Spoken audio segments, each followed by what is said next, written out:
நேர்த்திக்கடன் முடிப்பதற்காக பொங்கின பிரசாதங்களை இன்னொன்று அந்த படைச்சு மக்களுக்கு கொடுத்தோன்றிக்கணும்.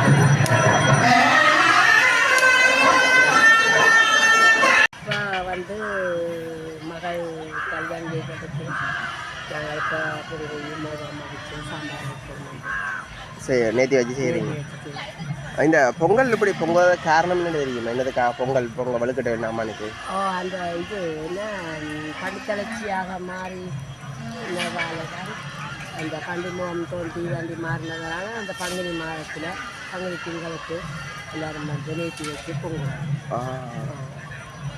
சரியம்மா, சந்தோஷம். நீங்கள் பொங்குங்க. அம்மா வந்து பொங்கி கொண்டிருக்க வந்து பார்க்கக்கூடிய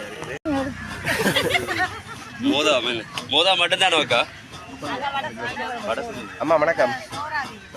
ரெண்டு பொங்கல் வந்துருக்கீங்க பார்த்தீங்கல்ல, என்ன நீங்கள் இன்றைக்கி பொங்குறீங்க? கரை பொங்கலோ சக்கரை பொங்கலோ? சரிங்க. எங்கே எந்த இடமாம்மா?